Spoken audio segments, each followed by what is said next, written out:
Welcome to the Dreams by Any Means Motivation Station. I'm your host, Ed Doxson. I want to thank you all for tuning into today and listening. First and foremost, I want to thank everyone that's been supporting the podcast since we started in January of this year. Now we're here in June and we're starting off season 2. And today I have a very special guest. I know I say that a lot on the podcast, but today I really do have a very, very special guest. This is someone that I met during my time at Delaware State. I want to say my sophomore year. And it was at a time where, myself, my friends around me, Francis, Dwight, all the different young guys from DC, we were a part of an initiative that OSSI, DC TAG had put on campus to kind of help the retention rate. And, we had different people and leaders that would guide us and mentors and teach us how to mentor the younger people that were from DC on campus. But this specific person who I have here today, really made a great impact on our lives, was genuine, was solid, and was very effective. And, sometimes you always meet people that you don't never forget. And, I remember when we reconnected on LinkedIn, not even just recently, but when I was out in Vegas and those type of things, and just seeing all the things you were doing from afar because, it was amazing. And I'm talking about Mr. Dax-Devlon Ross. Wow. It means a lot, Ed, that you have me on to start off season 2.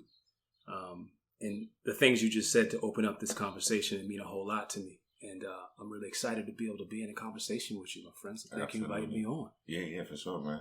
Now, the purpose of this podcast, outside of why I started and then, exploring and opening up people to my network is just mainly that, dreams by any means for me, that's my Instagram handle, my Twitter handle is something that I adopted to me to kind of live by. But, what I say at the end of this episode is, this is where faith plus hustle equals success. And that's kind of been my formula that I always say for success. But the people that are brought on this show, I think that they exemplify, what faith and hustle can do as far as success, whether that's in career world, whether that's in entrepreneurship, whatever the case is. So, for those listening, man, Dax has a lot going on, a lot of things going on coming up. A lot of big, great things, but I just want to jump into it to, let people understand who you are, where you're from, your upbringing, just, let people know, who's Dax. Yeah. It's such a big question. We're sitting right now in my home, right, which is in Washington, D.C., Upper Northwest, 16th Street Heights. I've been living here now for about 6 months. And I share that because if you'd asked me this time last year, would I be living in Washington, D.C. again in my life, I would have said, nah, not happening. Mm-hmm.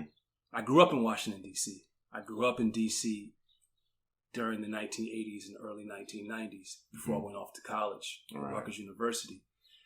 And the D.C. I grew up in was very different than the D.C. that it is now. Yeah. And the D.C. I grew up in was one, I had a lot of my early childhood was incredible. I grew up in a neighborhood called Shepherd Park. I'm incredibly proud to come from. Mm-hmm. It was a neighborhood that was, a thriving Black middle class neighborhood and a lot of folks of color, but also it was also intermixed with white people too who had been living in that neighborhood. Mm-hmm. It was one of the neighborhoods in DC that was intentionally integrated in a way that I think a lot of places have never experienced, because it felt very natural for me to grow up in that environment. But as I got older, DC was changing.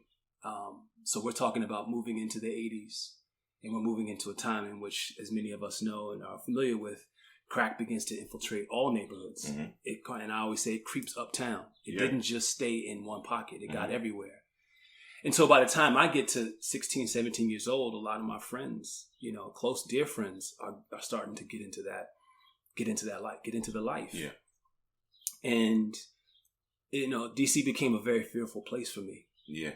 By the time I was 17, 18 years old, to go out with my friends, it was a frightening thing because you didn't know what was going to happen. Right. Because there was just so much angst in the city. And it felt like at any given time, in any given place, things could just pop off. Yeah. And so for me, I just wanted to get away from DC. Mm-hmm. Even though I had come up in a middle-class neighborhood, even though I had gone to, a private school, I had all these things that my parents had tried to structure.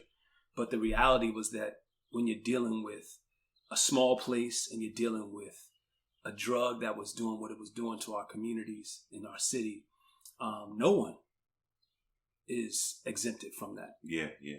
So for me to come back, so I left and was like, I'm not coming back here. I'll come back to visit family, come back for some work sometimes, but I wanted to get and be in New York and be away from this, some of this, what was I experiencing, but the pandemic changes things. Yeah, it changed everything. And it's, man, you hit something on the head. I think that was interesting because as you were saying, you maybe didn't grow up east of the river, but during that crack era, it seemed like, it impacted everywhere, no matter where you were. When you learn about the history of during that crack epidemic in D.C., and they tell you about, the high-class lawyers and doctors that were driving over to some of these neighborhoods, to get the drugs. So just to kind of just say that, you were saying, like, your friends started to get into it. It was kind of like, no matter what part of the city you were at, this thing could reach you, that quick. And that was, like, a good, to me, that at a younger age, I didn't fully process, what the lesson in that was. Yeah. But I think as an older person, I've processed the lesson as, it's not just about, you can't just think that you're going to protect yourself and your own. We in this together, and we have to find ways and recognize that for me to transform my reality, I have to help and be involved in transforming your reality too. Right. It's not just about me getting out. Yeah. I mean, Pac said that back in the day. It's like it doesn't matter if it does matter. I don't want to say it doesn't matter, but the reality is that given the fragility of particularly Black communities, our neighbor, even the middle class status is still a fragile state for a lot of Black folks because it's typically not about wealth; it's about income. Right. And income can change. Real quick. Yeah. So for me, the lesson that one of the lessons that became really important to me, and partly why I started doing the work that I do and did, particularly when I met you in my life, was I recognized that I had some opportunities and some things that have really provided me the opportunity to travel, to be educated, to sort of, but that didn't make me in any way different. Right. And so I wanted to be, and I longed to be, and I hungered to be connected to like my community, to younger people, to people like you. Yeah. Like it is really important to me. When you said last week when we talked, and you said, what it meant to me, what it meant for you to have met and worked with me, it meant so much for me to hear that, because it means that however I've gone and wherever I've gone and done in my life, that you can still see me. Yeah. That you can still see me. And I want that to always be the case, is that no matter what happens in my life, whatever I accomplish, that people, when I move in the world, people like, I see him and I see myself in him, and I see that he sees me. Yeah. Yeah. And that's important. Yeah. No, and that's key. And I understand, like, you're saying your ideal thing was like, hey, you decided to move away from this and I don't want to be this, then you end up coming back. Because I think, like you said, Pop, Nas said something in one of his songs, forget what album, but he said, a lawyer left the hood and he never looked back. Mm-hmm. And I say that to say because, of course, like we growing up in poverty, growing up in these situations in the city, you want to escape this. Understood. But your the side of you that may have a good heart, you think about like, ooh, I could have easily slipped in the cracks and I could have became this person or that person. But also, I think for me is that I learned the importance that in order for somebody to model you, you got to see them every day. You got to be present. You got to be, there. And I say that to say is that, you coming back to the city, or like just through Aussie and the work you did with us, is like, we could have looked at you from afar and they could have told us your story. Like, oh, this is the person that's doing this and doing that. But you were there. Yeah. I feel like that's the difference of like, but the also thing too is because I used to always think of, I dealt with that when I went away to college. Where I was like, God, I'm the only one that kind of went away to school. You kind of feel a little bad survivor's remorse. Mm-hmm. But then when I started to move around, it's like, well, okay, these experiences that I'm getting, the network of people that I'm meeting, like I could take this back, to the neighborhood. Or I could take these type of conversations back to influence. So I'm just saying that to say, like, I feel that, like, where it's like you kind of get torn. It's like, feel like absolutely, absolutely. Because you got to live your life too, and you have to, pursue your own aspirations in life. But I think, part of what I have had to do, even in coming back to a city I haven't lived in 20 years, is allow the city to be new for me. Mm-hmm. To not allow the baggage of my previous experience here to inform and shape and dictate my experience of the place now. Yeah. For me, part of what I had to do, even and I write about this in my new book, I had to do is really kind of reconcile some of the, I would have to say, anger that I felt when I saw gentrification begin to really, really take hold of the city. Right. I was bitter about that because, my dad had an office on V Street. Okay. Between 13th and 14th and V. Okay. And, it was cracked out in the 80s. And he invested in that. He bought a building down there and he invested in the community with the hope that his presence there could make a difference. But he got robbed regularly. He got robbed. He couldn't stay there, couldn't be there. And the resentment that I felt is that the kind of policing and law enforcement infrastructure and apparatus that has come to protect those spaces now, that allows for gentrification, that has allowed for businesses to reinvest in those same neighborhoods, wasn't there for him. Yeah. And that's what I think I still struggle with emotionally, is that when Black people move to a neighborhood, it doesn't also increase the safety. It doesn't create and stimulate the business. It doesn't mean that, real estate value is going to, ultimately increase in the same way, because race is still such a prevalent way in which, wealth, of course, is accumulated, but also wealth and property is valued. So the fact that if him being there in that neighborhood didn't matter, because he was still a Black guy there. And being a Black guy in a neighborhood didn't mean the police were going to care differently, didn't mean that the city was going to make a different kind of investment. But when white people start to move in, that we start to see that stuff shift. And I will say some of it has to do with advocacy too. People have to organize themselves and say, listen, we're going to make sure this neighborhood is going to be effectively, is going to be treated differently. We're going to make sure the police do their job. We're going to make sure X, Y, and Z happens. But, it didn't happen that way for him. And I had to reconcile for myself, like, it bothers me. It continues to bother me because I look at the city right now. And I mean, this is a housing boom, and you see these houses are all like going for millions of dollars. And that a lot of folks, particularly younger Black families of color, they don't have the wealth to come in and do an all cash buy on $1 million home, because that's what's happening. And so it just seems like, how do we also benefit is the question. How do we also benefit from when things get better? Yeah. It's something that I've had to, like I said, for years I struggled with it. I was angry about it. I didn't like it. I felt like we always get the short end of the stick. And then I think I've learned to have a bit more empathy, compassion, and understanding and patience in recognizing that this is a long journey we're on. We didn't just get in this situation where we live in a country where there's such disparity. And to undo that is going to take a long and, a significant commitment on the part of a lot of people. So, coming home is that mindset and that mind change needed to happen for me to be able to come back here and embrace the city that I grew up in as a new place and as a home for me that I could be happy in and raise my family in. Right. No, that's great stuff, man, because hearing you share that story and talking about your dad and talking about your upbringing, I think for me, it gives me more understanding of, your work as far as dealing with urban education, your work as far as making sure, it's an even level playing field. And I say that because, we all know is that, like Malcolm said, education is the passport to the future. Yeah. So kind of hearing what you're saying about, you're like, my dad had this here, and I noticed that the city was, was going in these different ways. So kind of tap into and, talk about, how did you get into, education and those type things? Because I know you have a deep background in that. It's great. So, it's funny. My first experience as an educator, actually, a formal educator, happened when I was in law school. So I came back to DC. I did come back for the short stint after I finished college, and I went to GW, George Washington University, for law school. Didn't become a lawyer ultimately, but I did graduate. Did my thing while I was there. But while I was there, I needed to make money. In my third year in particular, I knew by my third year in law school I didn't want to be a lawyer, and I wasn't. Intellectually, it was interesting in many ways, but I didn't want to practice law. I wanted to do something different with my life.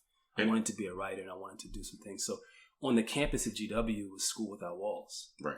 And School Without Walls, for folks who might know anything about DC and who don't know, but School Without Walls is like one of those specialized schools in DC. And the whole purpose of the school is to allow for the city to be a laboratory for learning for young people. So when I was there, when I went into that building as a substitute teacher, students have basically signed a document at the beginning of the year, and their parents signed off so that they could literally leave in the middle of the day. Like, I didn't have to get permission to take the kids out of the classroom. I'd be like, I walk into the classroom some days as a substitute teacher, like, all right, we're going to the museum. And we would just go. or we're going to go there, we're going to go to Howard and just go. That. And we would just be out. But it relates to the name, though, kind of. Well, that was the whole purpose. So I remember I would take the students over. And that experience, I was given an 11th grade English class and a 12th grade English class. Because the teacher, the longtime teacher, he was out and he was ill. I don't know what exactly had happened, but he was out for a significant period of time. Okay. And so that was my first experience. I never taught anything before at that point. And here I am teaching high school English. And it was amazing. Mm-hmm. And I loved it. And I loved being in the classroom with these young people. And I was teaching them Great Gatsby. And I remember teaching them, I taught James Baldwin's Another Country. And we intermixed art, and we would go to galleries, and we would sit outside and have these classroom experiences. And I realized what I was doing was trying to, in many ways, replicate some of the experience that I had at Sidwell. Because I had gone to Sidwell Friends, and a lot of my experience at Sidwell had been this very liberal education that was designed to make education feel like inquiry and exploration and not like rote learning. Yeah. And I wanted to try that and do that with others who hadn't had the same experience of like a Sidwell, for instance. Mm-hmm. That sparked my initial passion. Then I moved after I finished law school, I moved to New York. And one of my first, and I honestly, I moved to New York to be a writer. You know, people are, why? I moved because I knew that the only way I could become, in my head at least, and at that time, the only way I was going to make it as a writer is if I was in the place where writing happened. Mm-hmm. And I needed to go mix it up. And I had a book I had written, and I had this whole dream in my head. I'm like, I had written a book, and I said to get up there, and I need to meet somebody, and they're going to get it published. And that's not how it works. But in trying to make a living and survive in a place like New York, you got to figure out what you can do. And I had a passion for students and for education for young people, and I had a passion for being a role model. And so I started working at the Police Athletic League initially, and then I became a New York City teaching fellow, and I went back to school and for another degree, and I started teaching middle school in East New York, and then I started teaching in other parts of the city, and education became, for me, at least in my late 20s and early 30s, it became a way for me to feel continuously connected to my community and to young people, and I wasn't a great teacher. Yeah. Because I wasn't committed enough to like, I was a great role model who I knew some things, and I had a skill set, but I knew people who were dedicated educators. And so at a certain point I realized like, this isn't my specific calling. Like the classroom isn't going to be where I find the most success, but I can still have success in influencing the lives of young people. So how else can I do that? And so I transitioned from there into some other work, just in a different lane, because the classroom was not necessarily the way I was going to be the most successful. Right. But I'll say I'll respectfully disagree with you. You were a great teacher, because I think you brought a different perspective where, like I do know educators who are, went to school for it. They always wanted to be a teacher, whatever the case may be. But I think your experience of what you just said of Sidwell, growing up in DC to crack, I think, and you say you were in law school at the time.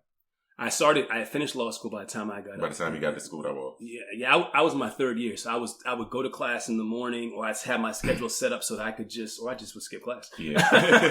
But I was like, I just started to teach. You know? And I became an organic teacher. I mean, I was an organic learner, and I think where I struggled, if I could really be honest about why, like I think at some point I'll probably do some teaching in college or whatever, but the idea of teaching to a curriculum I couldn't do.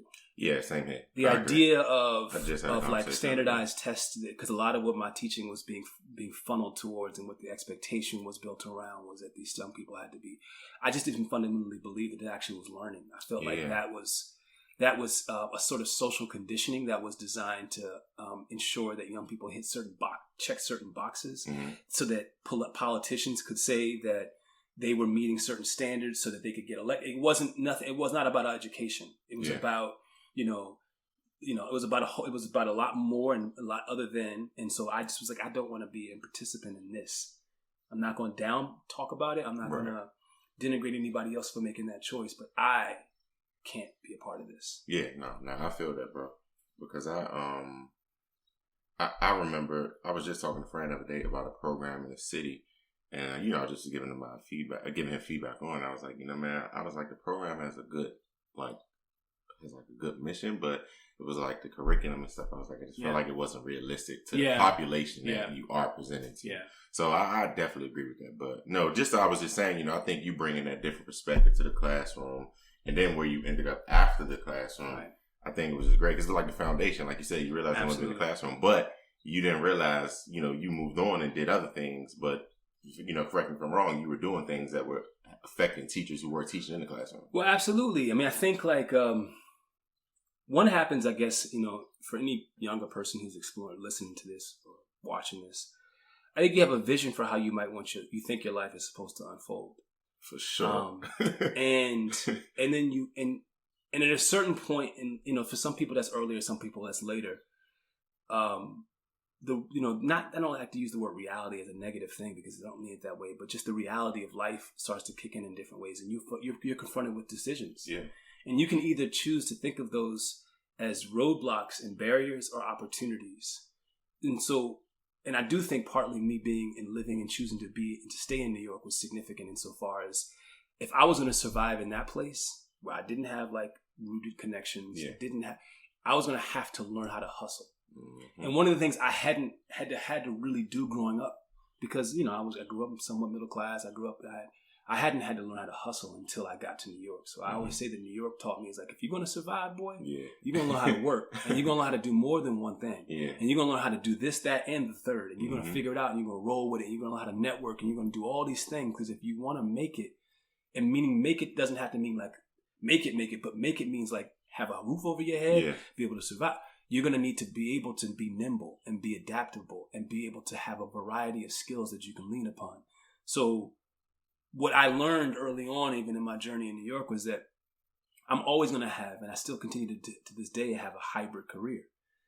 Like if I want to write, and I was able to publish my first book when I was 30 years old, and that did mean a whole lot. And I still was able to kind of continue, but that wasn't the only way I was going to be able to navigate the world. Like I wasn't, you know, it wasn't set up for me that, okay, I could write a book and now I could just go chill in life. That's just not how it works. Mm-hmm. You know, you got to then go hustle that thing, and then you're still got to make a living. So I learned early on in my adulthood that if I'm going to thrive, I'm going to need to figure out how to have multiple streams, not just of income, but like multiple outlets for my aspirations. One of those things that I care deeply about is helping people. Yeah. And so even in my work now, I help organizations and I help people within organizations. Mm-hmm. But my other passion is I want to write, and I have a voice that I want to put into the world, and I want to be able to be a creative, and I want to support and nurture my dreams, you know. And so I had to figure out how to do that and recognize that unless you are born with a silver spoon or have some really unique opportunity where you're able to just then you're going to have to just grind, you know, and that grind isn't going to stop, and you need to learn how to love it, you know, and love it and understand that is making you better every single day. It's preparing you for everything that you come up against. So by the time I met you and we came into each other's lives, like I feel like a lot of the work that I had to do and needed to do, I had completed some of the early phases and stages of that, and I was able to then now, I think, be a role model for people in there at that phase of their life. Because when I was younger, I could only really do that work with people who were probably in their, you know, middle school, high school. But by the time I encountered you all when you were in college, I feel like I had done some of my own maturation and development and understanding and growth such that I could offer, where you were in your life journey, offer you something of value for your, you know, for what you were going through. Because I didn't go to HBCU. Mm-hmm. I went to a predominantly white institution. But I did understand the value of mentorship. I understood the value of what does it mean to have people in your life who don't just sort of drop in and say what up and check on you, but like who are on you. Right. And who like, my success is your success.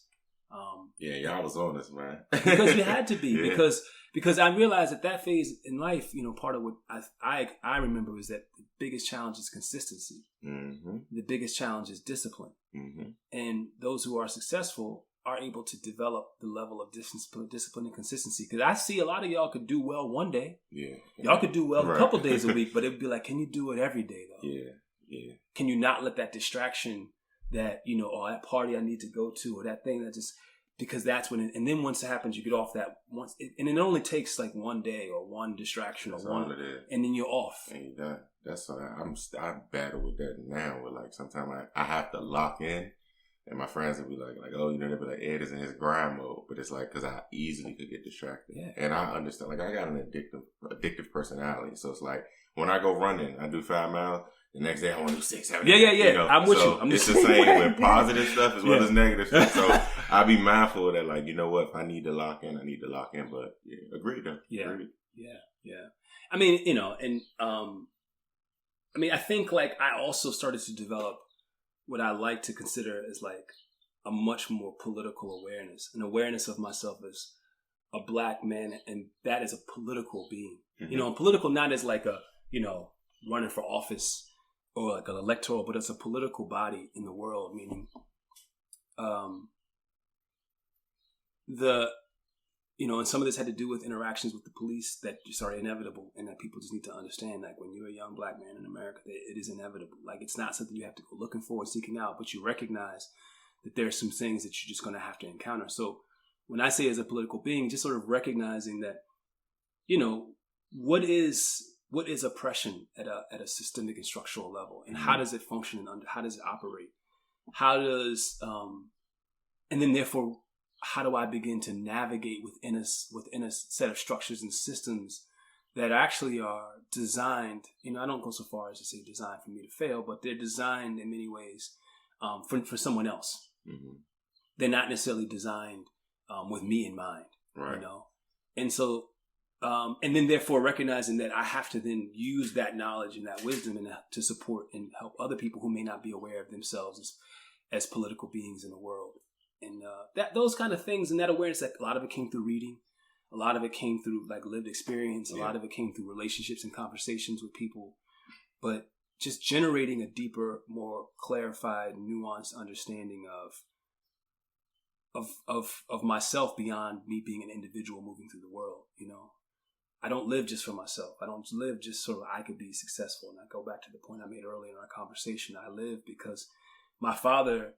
You know, I talk about my dad a lot, and my mom is incredibly important to my life. She's incredibly vital. She's a resilient she's an amazing human being. Yeah. And I also recognize that my father's been passed away for a number of years, but I recognize that a lot of the things that were afforded to me throughout my life were because of decisions that my dad made and that were made for him. You know, he grew up in the South in the 1950s and the 1960s. Okay. I always tell people, like, you know, where exactly? In Richmond, Virginia. Okay. So he grew up, he was the same age as Emmett Till. And, you know, I tell people, like, he and I never talked about it, but one of my favorite writers is his name is John Edgar Wideman. John Edgar Wideman is, he's, you know, incredibly decorated. He's like the second Black Rhodes Scholar, I think. Okay. His history is amazing. He went to the University of Pennsylvania, played basketball there. It was all you know, it was all everything. Yeah. And then he became a Rhodes Scholar, and then he became a novelist, a fiction writer, and a nonfiction writer. But one of the things he wrote about was, in one of his books, he wrote significantly about Emmett Till. He was the same age as my father, and they were the same age as Emmett Till. Okay. And he tells this story of when he was 14 years old, seeing the image of Emmett Till in Jet magazine, seeing his body, seeing his disfigured face. And I try to think about what that must have been like for my father, who was the same age and only 2 months younger than Emmett Till. To have heard that news, to have learned that somebody his exact age, his body had been destroyed because he had purportedly looked and made some inappropriate quote unquote remark to a white woman. And so for him to have grown up in the South, the segregated South, which it was, to find a way to do well enough in high school for him to get a scholarship to college, and he got a scholarship. He was supposed to go to University of Virginia, UVA, but when they found out he was Black, they actually said, "No, we're going to pay for you to go to Howard."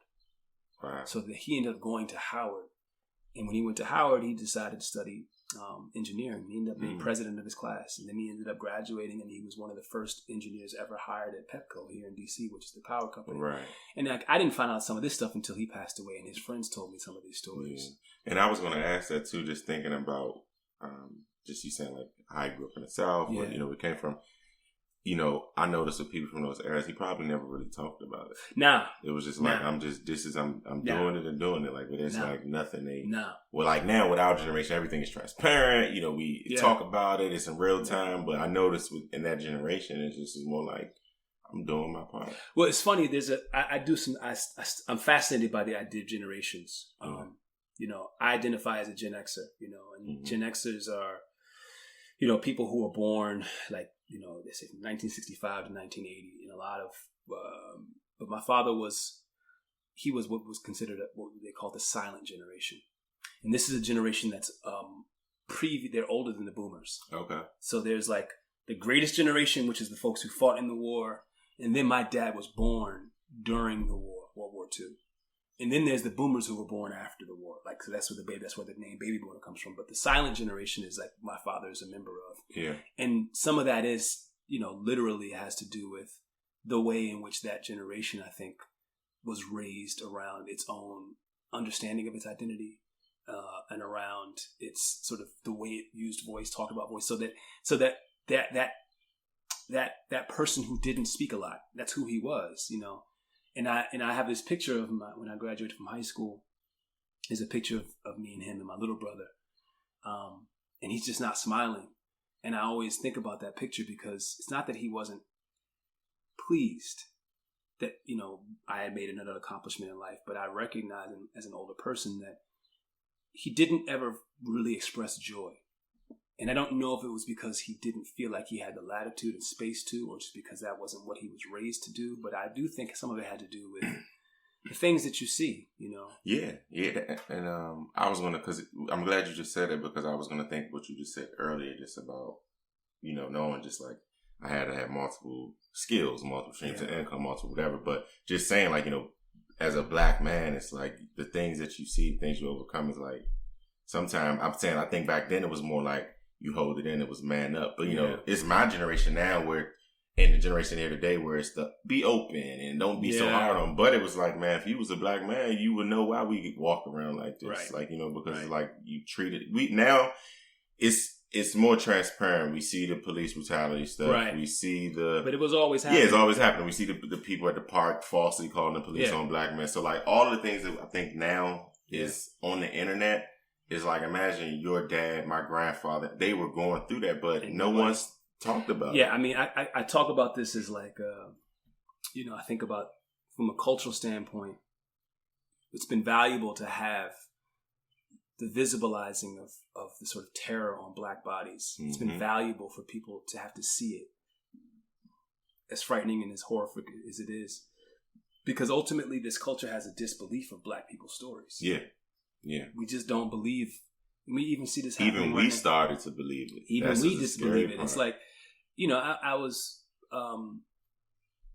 I think about, and so I think about with somebody like with my father's generation, my mother's generation, but that I think that there's a recognition that they had was like, you just let the work really just show up. You have to just let your work be your word. You have to let your actions be the show and proof. Yeah. And they also just didn't have latitude for that. Like, there wasn't the mechanism and mediums to actually express, but beyond that, like, for him to go into, an all-white work environment and start talking about like his unfair treatment, what do you think would have happened in the 19th? That's not going to lead to him getting a promotion. It's not going to lead to him getting more opportunity. It's going to lead to like him being exited from that. So what people need to, sometimes I think we can be hard on our elders. And we can ask, why didn't you do this? Why didn't you do that? Why I would have. We grown up. Everybody likes to believe they'd have run off the plantation if they were slaves. Right. Everybody likes to believe. I wouldn't have been. Yeah. I was driving through Virginia. I was in Loudoun County this past weekend. Doing a short vacation with my wife, and I was driving. We were staying at this resort. We left the resort. We drove about 10 miles, and I'm driving along the road, and I'm like, it's just nothing but bush and trees. Yeah. If somebody just put you here from some part of the world, you wouldn't know where the hell you were, and you wouldn't have nowhere to go. So this idea that we sometimes have that we would act in a different way under different circumstances, I think we just need to have we need to have a little more compassion and a little bit more empathy for what people's experiences were, and understand that they were doing the best they could with what they had at the time. They're doing the best they could with what they had at the time. Yeah, and that's a lot. And I have a lot of admiration for my elders for those reasons. And I don't think I had a lot of that when I was younger. I think there was a lot of judgment. But as I've gotten older myself, and see sometimes that people could judge even me, like around my actions or what I have and have not done. And you start to have more empathy for people. You recognize what they were going through and what they were experiencing and what they had access to and what they needed, who they needed to show up for, and how important it was to put food on the table and how a roof over somebody's head. And I couldn't be out at that march because I needed to take care of this. I couldn't do that.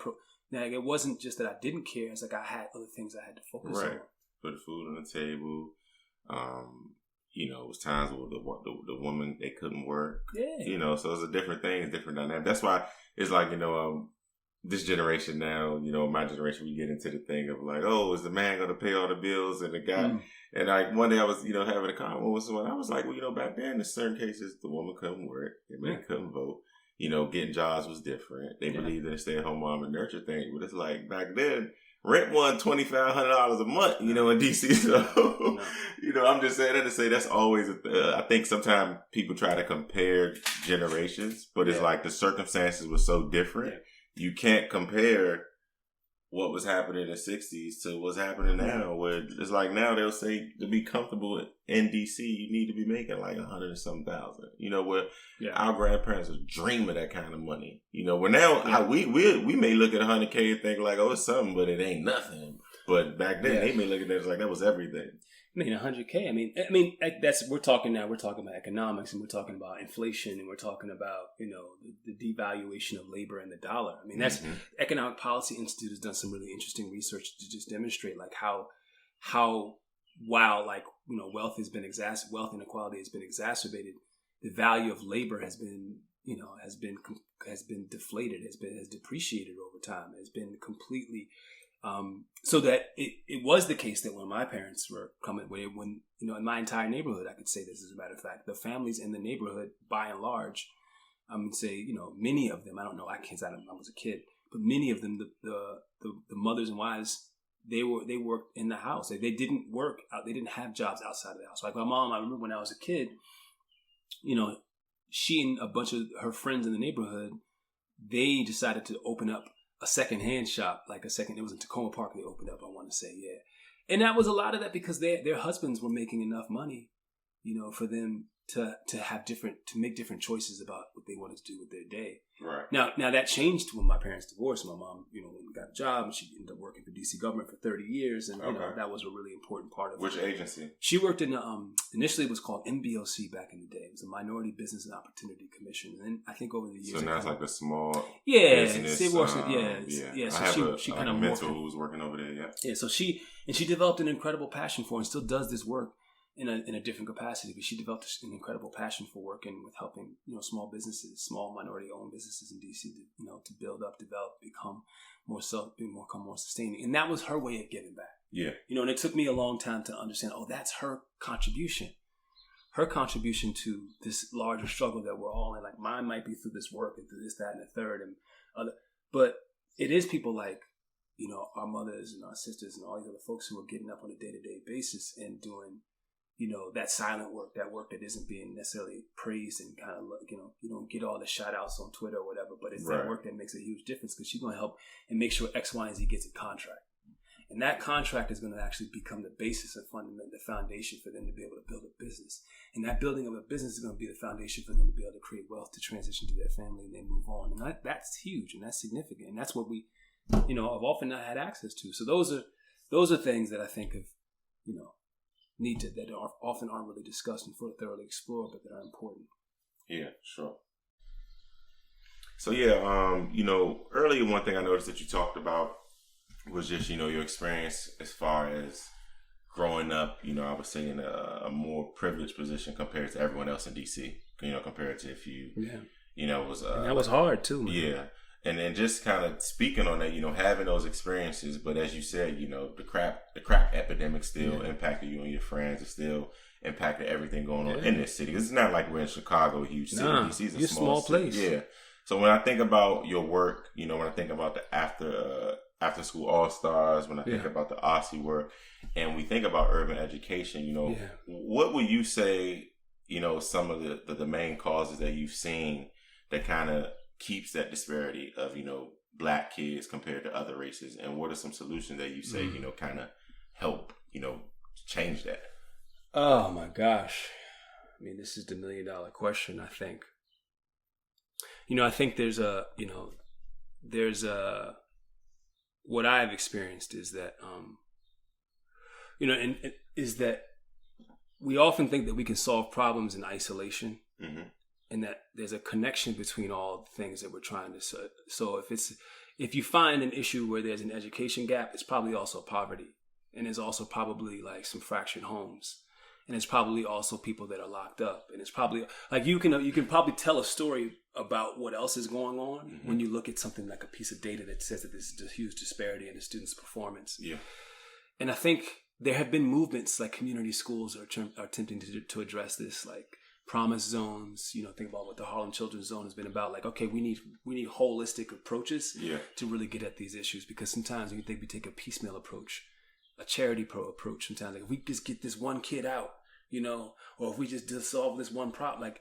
But the challenge and the reality is that all of these things are interconnected, and unless you are taking an interconnected and holistic approach to it, and that requires deep investment and sustained investment. Yeah. So I think I start with like the amount of money that we have made historically as a commitment to education is just not enough, and we know it's not enough. Right. And then beyond that, we have this focus and attention. Because I've been someone who's worked in education, worked in adjacent education fields, is that there's often this hyper focus on the kids, and it's not a focus on the families.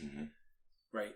The way in which Black and brown communities in particular, I think, and I don't want to assume that everybody else doesn't have these experiences as well, but like communities are, and the role that families play in a child's life, mean that you can't just invest in the kid and think you're going to solve the issue. You actually got to invest in the family. You got to invest. So mom and dad, and it's probably not just mom and dad, because we're talking about people who have hybrid families. Yeah. Those families might be cousins and uncles and other people who don't show up as in a formal, like cousin over here who's close. Like all those things are part of the ecosystem of a young person's life.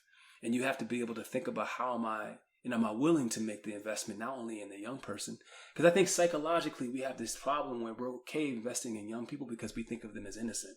Right. But somehow we put blame on adults, and they feel like we're not willing to make the same kind of investment in an adult because they should have done better in school. Right. They should have done X, Y, and Z. And so there's and we see that as part of it's at the national level in our society. Part of what I struggle with conservatives is that I feel like there's a mean-spiritedness around the understanding of how intractable and holistic the experience of poverty can be. And there's a sense that people are just to blame for their behaviors, and they should be doing better because they should just have made better decisions. Right. And people think it's so easy. And they think it's so easy. Yeah, like it's... I know that I had to go through my own learning around that too. Yeah. I had some periods in my life where I found myself standing in judgment and looking at my own and asking why you ain't doing this, or if you just. And I know everybody has responsibility, but the reality is I see that we're just an interconnected society, and that people just need help, man, and we need to be okay giving people help. So I guess the short answer to the question, we talk about the what are some of the solutions that.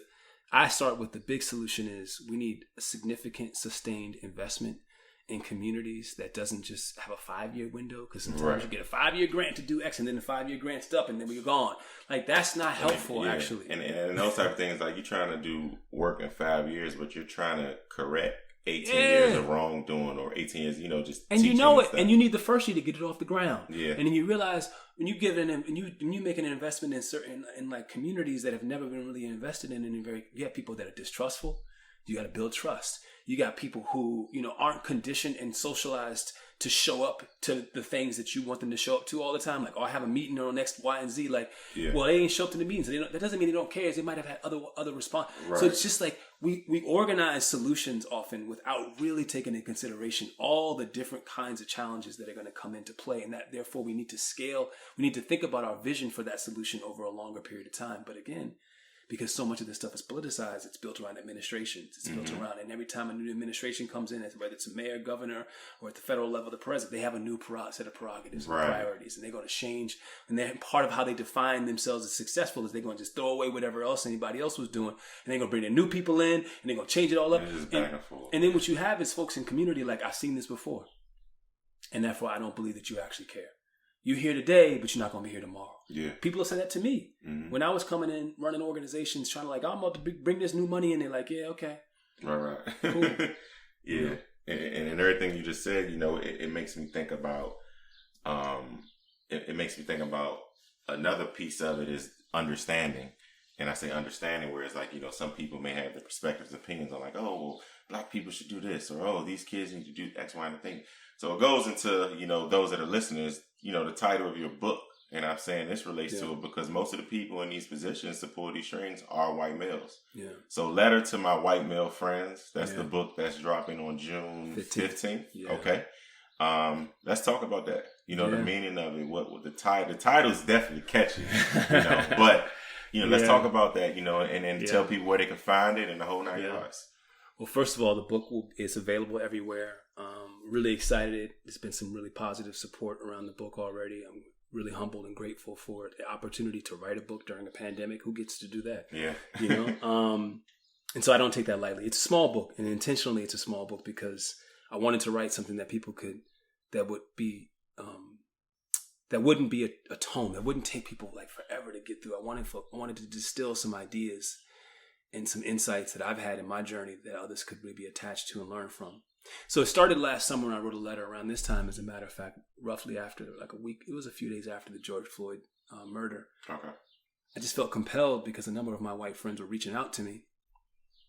And how did that make you feel? Because the same thing happened to me. And it was it's a little awkward. Well, so that's part of why I wrote the letter. Yeah. Because I feel like part of the problem in the way that we experience and talk about and think about and try to address race in this country is that it's only the problem of Black people. And it's not white people's problem too. Mm-hmm.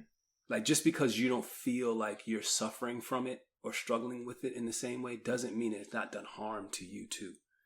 And I just think that the harm sometimes is more abstract and you have a harder time connecting to it. But then I ask questions like, when a Black person is killed in a police shooting, what do you feel? Mm-hmm. Do you feel anything? Yeah. Right? Because that's a human being's life who was taken away. And if your automatic reaction is to go into he must have done something wrong. Right. If it's automatically even if he did to die, right? And I think that has to do with the normalization of Black death. And people are very, very casual about Black death. And they're very casual about violence. And then they justify it by saying such things as, well, Black people commit violence against each other all the time. So why is it any different? Why do you only in the uproar now because police officers are the ones? And when I say, well, because police officers are paid by tax dollars. Right.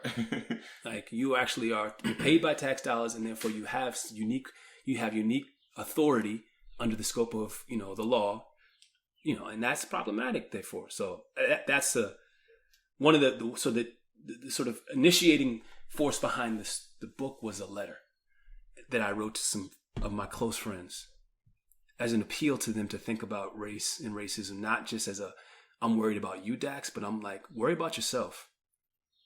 Think about how this is affecting you too. And try to understand how it is the case that only in 2020, at that point at least, this is something that you're starting to take more seriously. Exactly. What has blocked you from feeling and having a deeper connection to these things? It was the pandemic. Yeah, and we know that it was only if it had happened any other time, we know this. Because when it happened, I'm like, okay, Freddie Gray, Trayvon Martin, like what's different here? When were you like this ain't new? So when people are asking me how I feel, and I got invited to a lot of those safe space talks, I declined them all. Mm-hmm. Because first of all, it was like, all right, I know this is, and I said people don't have good intentions, but it was just like, okay, for me, I'm like, man, y'all a little bit late. It's like, how do I feel? Like before George Floyd happened, like, how do I feel? Like I'm living in South Florida, I go running at night. I feel that I don't need to look suspect. I feel that I need to make sure it don't look like maybe some bars. Like that's the Black experience. Yeah. So for me, it definitely was like real awkward. I was just like, man, I'm like, I don't know what y'all want me to say. Like I deal with this on a daily basis, but it was like, this has been going on, and the diversity thing, all that type of stuff. I think it's just now really got some real traction. After George Floyd, situation, I think really is what kind of woke people up because they sat home and they were able to see what happened. But man. But it's so the book for me, what I recognized in the letter was that people responded in a way and it went viral and people kind of found it all over the world. And what I think people were responding to was that it felt like an invitation and not a judgment. Yeah. It felt like an opportunity to learn and not that they were being shamed. And I wasn't, because I love I have friends across the spectrum, and I love my people, man. And I call them all my people because they're my people. Right. You know, I show up for you, you show up for me. And I have my experience. And I think it's still shocking for it was shocking for a lot of people to think, oh, this black guy who's got these accomplishments and da-da-da-da-da. He's had experiences with the police. He's been arrested before. And I'm like, wow, like, why do you see, what about me has given you the impression that somehow that's only happens to other, like, and that tells you right there, like that in your belief in your mind that it only happens to certain black people or certain black men. So let's do some work here. Yeah. And so the idea of the book became, I want to take you on a bit of a journey. Mm-hmm. So part of it is me taking you on a bit of a journey through my experience inside white institutions, because I think part of why white folks struggle to understand, like yesterday, the former vice president said that he believes, and he said it many times, this is Mike Pence, he thinks that, you know, systemic racism is some shit that was made up by people on the left. And I'm like, I get that from the perspective of a person who just doesn't know. You don't know, like, you just don't understand and you're not willing to learn. Mm-hmm. And because of your arrogance and your conceit and your sense that you know everything, or you know all that there is to know about these things, you sit in a kind of confidence in your judgment. Yeah. An assumption. You know, I was reading recently, there's a new book out about the Second Amendment. This woman did a whole series of, she did research to demonstrate and to reveal that many reasons that the Second Amendment was passed in the first place was so that local authorities had the ability to raise militias to fight and resist slave revolts. So you start to understand like how deep, and there's always a pushback when we try to do a historical analysis of where the roots of so many of these things are. People don't want to do that work. They don't want to uncover these things. And what I feel like I'm trying to do in the book is that the uncovering is important. It's necessary. And because we're uncovering it and dealing with it and talking about it, doesn't mean I think you're a bad person. Right. It doesn't mean I want you to be canceled, because I don't want you to just be canceled. It's not what this is about. Like, I want us to stop doing this kind of harm. I want us to like really reflect on the harm that this has done to you. Because I look at like a lot of my friends who have, you know, who sit in positions of authority and power, and even some of my clients, what strikes me, and I talk about this in the book as well, is how many of them have said to me on the side, like, yeah, man, like I really want to do something, you know, but, you know, I just can't find black talent, you know, or I look at my organization and I'm like, it's like we're mostly white led and we don't have any black people, and they all think that their story is unique. Yeah. And I tell them, I'm like, your story isn't unique. Right. What do you think 2 generations of mass incarceration does? Like, it's funny that people didn't make the connection. When you take people off the street, you've ostensibly taken away 2 generations of black men and women, and, you know, obviously other folks of color as well, but particularly and predominantly black. That's a form of genocide. Like, you've removed people from society, and then you ask why they're not there. You remove people from opportunity and ask why they're not in jobs. Mm-hmm. And then when they get out and they've served their time, they have this record that they can't ever shake. So it just seems, it's very striking to me that I think what I encountered was that some of the white folks in my life had not seen the connection between the sort of things that we've done as a society and the sort of realities we're living in. And I'm glad you just said that, because I was going to ask, you know, with the book Letter to My White Male Friends, how are you going to ensure that this book gets in front of those white males, like, and not just your friends, but those who may just be unaware of the black experience, or unaware of, like, you know, like you say, former vice president make a comment that, systematic racism was made up, you know, or like, you know, you get pushback from people, everywhere. Black Lives Matter, and all those type of things. Yeah. So what are you doing? Well, I think first of all, there's an army of people that are doing this work. Like, I'm just, you know, I'm a foot soldier out here doing the work that I'm doing, the work in my corner of the world, in my sphere of influence. But there's a lot of brilliant people who are writing about these things, who've been, you know, obviously we've seen, you know, what's happened to Nicole Hannah-Jones in recent weeks in terms of the 1619 Project. Just made too many people uncomfortable, and they want to shut it down and silence it. But what I'm pointing out is like that I'm one amongst a number of voices that are out here speaking around these issues. I think what I've tried to do explicitly is speak to a particular audience that I think folks don't often want to address. Like, we don't often just say straight up, I need to talk to you, white man, and I want us to have a conversation. And it's not because I want us to be in an argument. I'm not trying to have an argument with you. I told you, like if you are truly my friend, if we're truly, like, in relationship with one another and friends with one another, I need you to begin to understand and think about these things in a bit of a different way. So what I've been encouraged by is that there have already been some organic groups of white men that have started to form themselves and do some learning around their own experience. And I've been in contact with them. So last summer, a group of white men decided to start to organize, some of it partially instigated by the letter. And they created their own curriculum. And they started to meet on a weekly basis. And then they brought other white men in, and they've been doing their own work. And I think that's really, really important to see white men just doing their own work and doing their own reflection around it. I'm not saying you got to believe everything I say, because everything I say, but you need to learn for yourself. Yeah. So that's happening.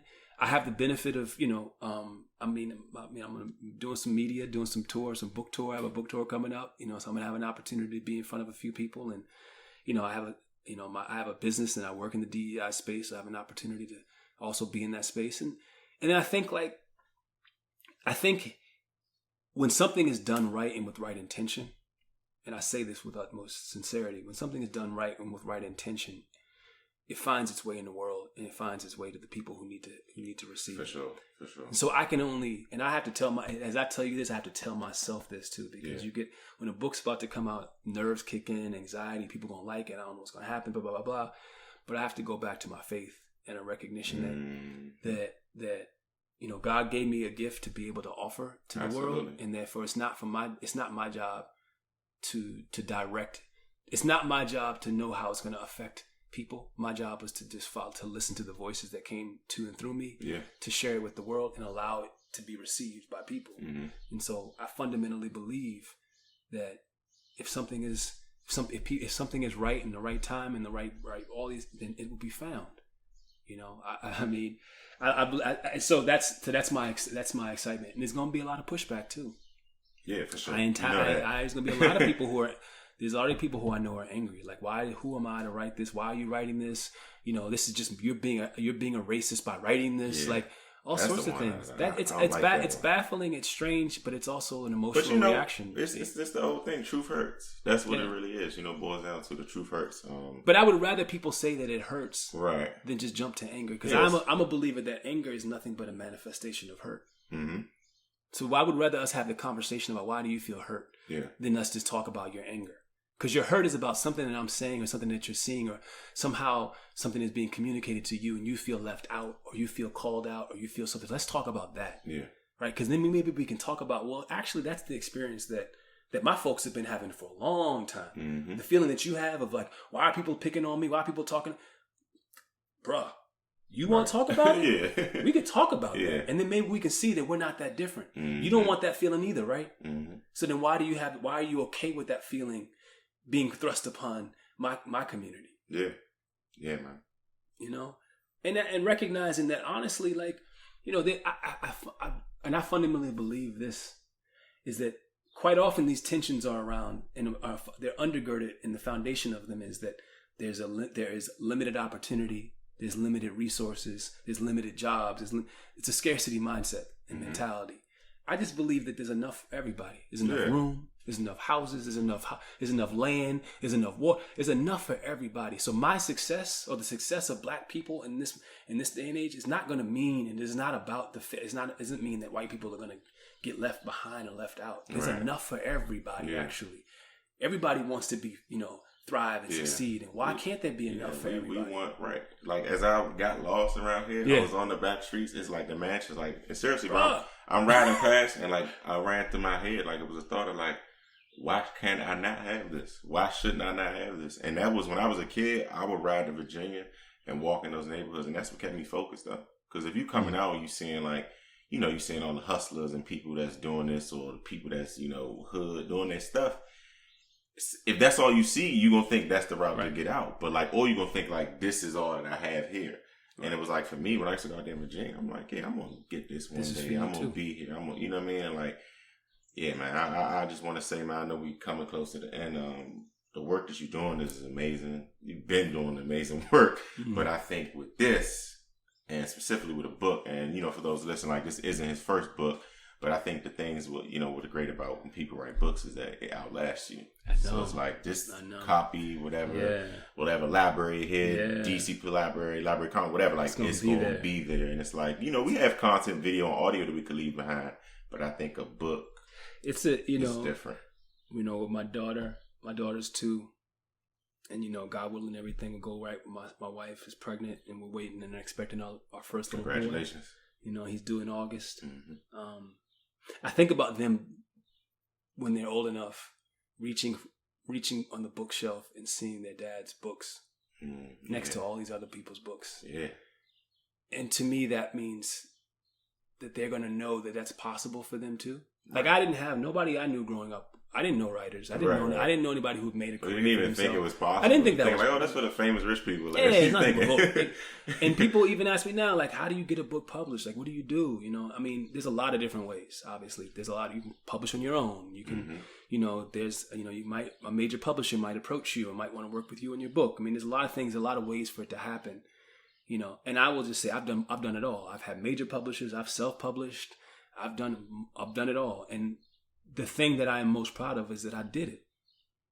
And that I did it, and I go back to even you talk about like your dreams. I did it not because often in spite of the fact that I didn't have the resources, I had to make time. I had to get up sometimes 6 o'clock in the morning, 5 o'clock in the morning, so I could write and then go to work and then come home and write some more.